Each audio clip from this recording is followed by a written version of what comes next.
Hello, আসসালামু আলাইকুম। আশা করি সবাই, সকল শ্রোতাগণ, বন্ধুগণ সবাই ভালো আছেন। তো আজকে আমাদের প্রাণপ্রিয় কলিজার বক্তা, যাদের কথা শুনে অনেকে ইনস্পায়ার হন, যে আসলে তাদের কথাগুলো শোনেন এবং বুঝতে সহজ হয়, তিনি আর কেউ না, ডক্টর মিজানুর রহমান আজারি। তো আমার প্রিয় বক্তা একজন। তো এটা সবাইরে প্রিয় বক্তা। তো আসলে কি বলবো, যে আসলে তার একটা হাদিস থেকে যে একটা মানে শোনাইছিলেন, যে ভয়ঙ্কর হাদিস সম্পর্কে শোনাইছেন, সেই সম্পর্কে আজকে আমরা আলাপ আলোচনা করব, অর্থাৎ রিয়াকশন দিব, যে আসলে এটা আমাদের রিয়াকশনটা কেমন, যে আসলে এটা থেকে কেমন কি শিক্ষা অর্জন পাওয়া যায়, সেই বিষয়ে আমরা একটু ডিসকাস করব। তো আমরা সেটা দেখব এবং সবাইকে শেয়ার করে দেওয়ার চেষ্টা করব, যাতে এই হাদিসের মানে কি বলে যে আলেমরা কিভাবে জাহান্নামে যাবে সেই বিষয় নিয়ে আলাপ আলোচনা করছেন, অর্থাৎ ভালো কাজ করার পরেও তাদেরকে কেন আল্লাহ জাহান্নামে নিক্ষেপ করবেন সেই বিষয়ে আলাপ আলোচনা। তো চলুন আমরা শুরু করি। Let's go started. একটা ভয়ঙ্কর হাদিস বলেছেন, এই হাদিসটা যতবার ভয়ঙ্কর হাদিস বলেছেন, থরথর করে আত্মাটা কাঁপে, ভেতরটা কাঁপে। আল্লাহু আকবার। কিয়ামতের দিন আল্লাহ তাআলা অনেক শহীদকে বলবেন তুমি জাহান্নামে যাবে।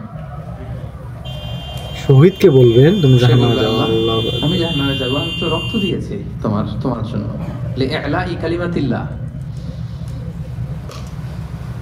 আমার দেহের তাজা রক্ত দিয়ে আমি শহীদ হয়েছি, জানাজা ছাড়া আমার দাফন হয়েছে, দাফন হয়েছে। আমি তো জান্নাতে যাব। আল্লাহ বলবে না, তুমি শহীদ হয়েছ এই কারণে যে লোকজন তোমাকে বীর বলবে, বীর বাহাদুর। বীর বলবে।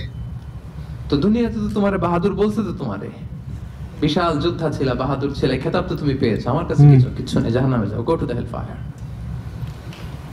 অনেক দানশীলকে আল্লাহ বলবে জাহান্নামে যাও। সে বলবে, আল্লাহ আমি জাহান্নামে যাব, আমি তো মসজিদ, মাদ্রাসা, এতিমখানা, সবকিছু বৃদ্ধাশ্রম, মানে এমন সবাইকে কিছু নাই দান যে করছি, বাকি রাখছি, শত শত মসজিদ আমি করেছি, আমি কেন সবকিছু জাহান্নামে করছি। যাব? হ্যাঁ, আল্লাহ বলবে না, তুমি দান করেছিলে এই জন্য যে গুরুত্বপূর্ণ লোকজন কথা। তোমারে দানশীল বলবে, দানবীর বলবে, আদেম তাই বলবে, ওটা তো তোমাকে বলা হয়েছে, জাহান্নামে যাও, আমার কাছে কি চাও? গো টু দ্য শুধু নাম কামার জন্য। সেদিন আল্লাহ তাআলা অনেক আলেমকে ডাকবেন, অনেক দাঈদেরকে ডাকবেন, অনেক দুআত ইলাল্লাহকে তিনি ডাকবেন। Because of Allah.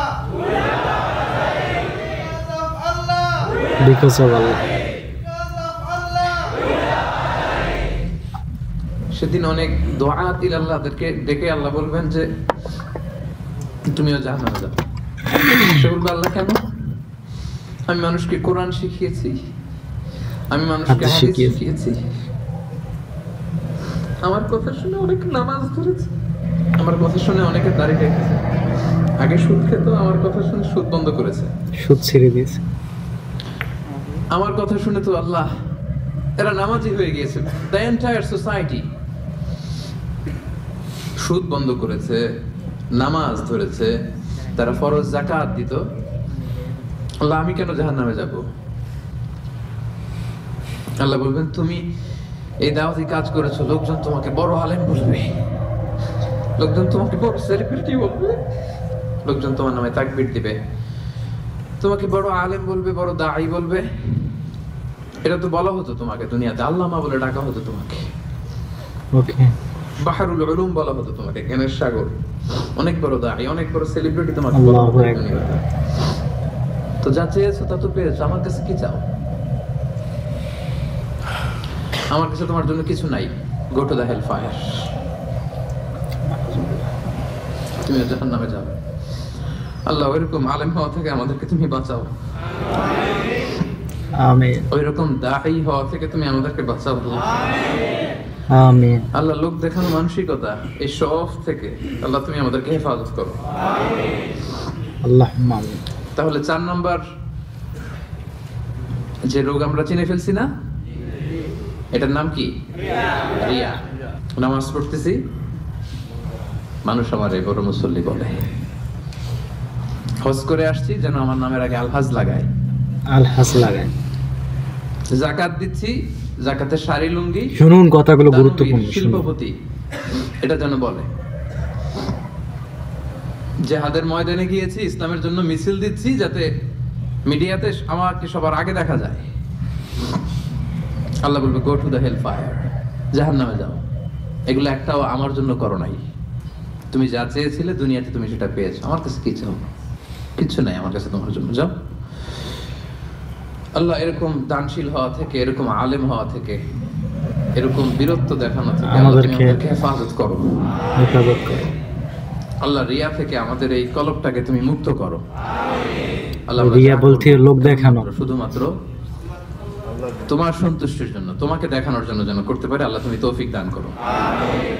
তাহলে 4 নাম্বার রোগটা চিনতে পারছেন প্রিয় ভাইরা? কি নাম এটার? আলহামদুলিল্লাহ, এই তো বুঝে ফেলতেছেন। তাহলে আজকের এই প্রোগ্রাম থেকে আমরা এই রিয়া বা লোক দেখানো মানসিকতা, এটাকে না বলে দিব। কি বলেন?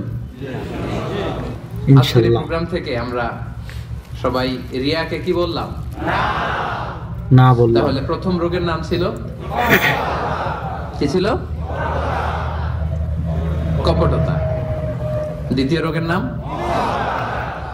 অহংকার। তৃতীয় রোগের নাম অহংকার। চতুর্থ রোগের নাম বাংলায় বলেন? লৌকিকতা, লোক দেখানো মানসিকতা, লৌকিকতা। সব শেষে হচ্ছে 5 নাম্বার রোগের নাম হচ্ছে সুউদ্দন, মন্দ ধারণা। অন্যের ব্যাপারে মন্দ ধারণা করা, বাজে ধারণা, নেগেটিভ অ্যাজাম্পশন। সবসময় একটা নেগেটিভ চিন্তাধারা। কিছু লোক দেখবেন যে পজিটিভ কিছু খুঁজেই পায় না, আছে না? ভালো একটা জিনিস এর মধ্যেও ভেজাল খুঁজে বের করছে। জাজমেন্টাল, অন্যের ব্যাপারে মন্দ ধারণা করা, সব সময় অন্যকে কাঠগড়ায় দাঁড় করাতে সে পছন্দ করে। এরকম আছে না? ওনার এই সমস্যা, ওনার তো এটা নামাজ হয় না, এর তো ঝামেলা আছে ফ্যামিলিতে, ওর তো এটা, ওর সমস্যা, তোর কি সমস্যা? ওর সমস্যা যে বুঝলি, তোর কি সমস্যা বল? এরকম এরকম আছে না? নিজের দোষের কোনো খবর নাই, শুধু অন্যের দোষ, শুধু অন্যের দোষ, শুধু নেগেটিভ। প্রিয় ভাইরা, এই নেগেটিভিটি থেকে বেরিয়ে আসতে হবে আমাদের। অন্যের দোষ খোঁজা যাবে না, নিজের দোষ খুঁজতে হবে। নিজেকে কাঠগড়ায় দাঁড় করান, একটু একটু নিজে কি কি ভুল করলাম, নিজে কি অন্যায় করলাম, এটা একটু বের করবার চেষ্টা করুন।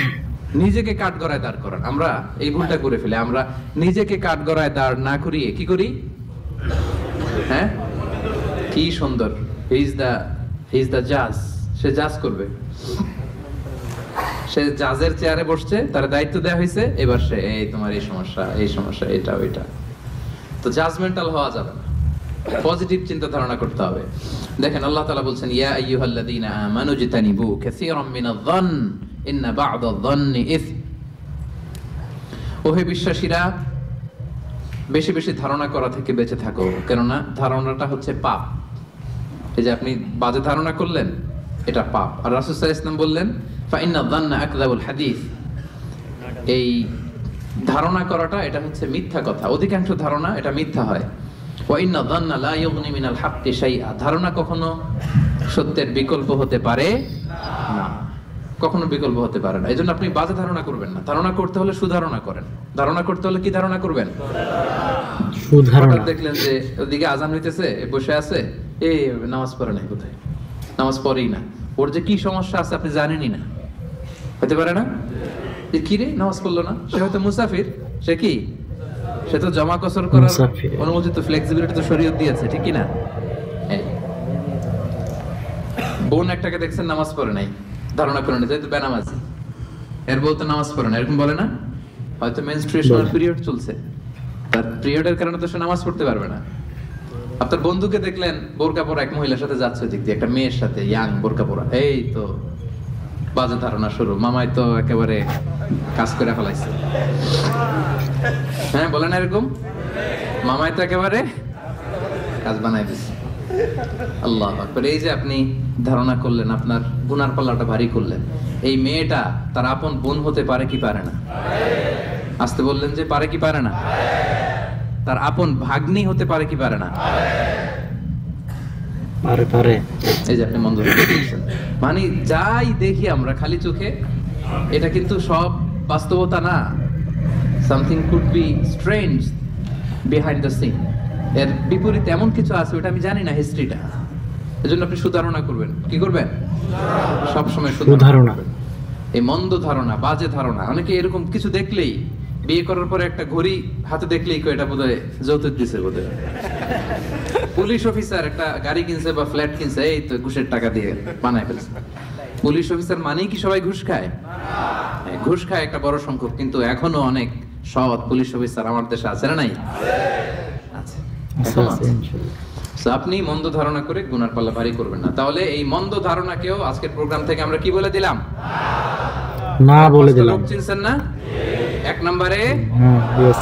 কপটতা, 2 নম্বরে অহংকার, 3 নম্বরে হিংসা, 4 নম্বরে লৌকিকতা, 5 নম্বরে মন্দ ধারণা করা। মন্দ আচ্ছা ঠিক আছে, ধারণা। এই যে রোগ যে হয়েছে, রোগ নিয়ে বসে থাকা ভালো না, ট্রিটমেন্ট No. করতে হবে। আসেন চিকিৎসা শুরু করে দিই। 1 নম্বরে চিকিৎসা তাকওয়া আল্লাহ, আল্লাহর ভয় লাগবে এখানে। কি লাগবে? আল্লাহর ভয়। আল্লাহর ভয়। আল্লাহর ভয় যাদের হৃদয়ে থাকে, তাদের হৃদয় কখনো কি হয় না? পথ ভুলে যায় না। যাদের হৃদয়ে আছে আল্লাহর ভয়, সেই মধুর সুরটা তারা কভু পথ ভুলে যায় না। যায় না। আল্লাহর প্রেম ছাড়া এই দুনিয়ায় কারো কাছে কোনো কিছু চায় না। রাতের আধারে যারা সেজদাতে রয়, দু চোখের শ্রুতে নদী যেন বয়। ছলনার হাতছানি যতই আসুক, পেছনে ফিরে সে তাকায় না। সবাই পড়েন, যাদের হৃদয়ে হৃদয়ে আল্লাহর ভয়, তারা কভু পথ ভুলে যায় না। আল্লাহর প্রেম ছাড়া এই দুনিয়ায় কারো কাছে কোনো কিছু চাই না। আলহামদুলিল্লাহ। আলহামদুলিল্লাহ। যাই হোক, আলহামদুলিল্লাহ। তো আসলে ওয়াজটা কিন্তু অনেক ম্যাচিউর ছিল, যে হৃদয়ের মধ্যে লাড়া দেওয়া, যে 5টি ধারণা সম্পর্কে আমাদেরকে দিয়েছে, যে আসলে লোক দেখানো বিষয় নিয়ে ইত্যাদি অনেক বিষয় নিয়ে 5টি ধারণা বললো। তারপরে অহংকার, তারপরে মন্দ ধারণা করা, তারপরে হচ্ছে যে দানশীল মনে করা নিজেকে, এই ধরনের বিষয় আশাগুলো যে আলাপ আলোচনা করলো, আসলে এটা একটা মানে এইগুলো করার পরেও মানে কিছু লোক নাকি জাহান্নামে যাবে। তো আসলে বিষয়টা খুব একটা এক্সাইটেড, মানে একটা ভাবানীয়কর বিষয়, যে আল্লাহ না জানে আমার দান, আমি যে 10 টাকা দান করলাম, আমার কাউকে না বললাম, কাউকে জানালাম না, এই দানটা কি আল্লাহ কবুল করলো কিনা না জানি, ওই তাদের কাতারে পড়তে হবে। এটা কিন্তু একটা মারাত্মক একটা মনে করেন যে হাদিস। তো যাই হোক, বিষয়টা কিন্তু অনেকটা ভালো লাগছে, এই জন্য হুজুরকে আমি অনেক অনেক বেশি ভালোবাসি। তো যাই হোক, আজকের ভিডিওটা এখানেই শেষ করব, কারণ হুজুরের ওয়াজ যদি আপনারা চান, এই ধরনের বা ইম্পর্টেন্ট বিষয়গুলো যদি চান, যে না হুজুর এই বিষয়গুলো আলাপ আলোচনা করেছে, এটা বেশ শুনতে ভালো একটা, তো তাহলে আমি ওই নেক্সট রিয়াকশন ভিডিওতে সেটা আমি নেক্সটে আমি দিব ইনশাল্লাহ। অনেক ক্লিপস আছে হুজুরের, অনেক অনেক অনেক মানে শোনার মতো, বোঝার মতো, এবং খুব সহজে মানুষ বুঝবে। এত সুন্দর করে বোঝাইছে, যেটা মানে একটা নর্মালি ফার্মার বা কৃষক বা যারা রিক্সা চালক, কুলি মজুর, দিন মজুর, সবাই বুঝতে পারে। মাশাআল্লাহ, এটাই মানে মানুষ বুঝতে পারলেই হয়েছে, এমন একটা মানুষের বাংলাদেশে, মানে বাংলাদেশের সোনার রত্ন বলা চলে। তো ভালো থাকবেন, সুস্থ থাকবেন, দেখা হবে নেক্সট ভিডিওতে। আল্লাহ হাফেজ।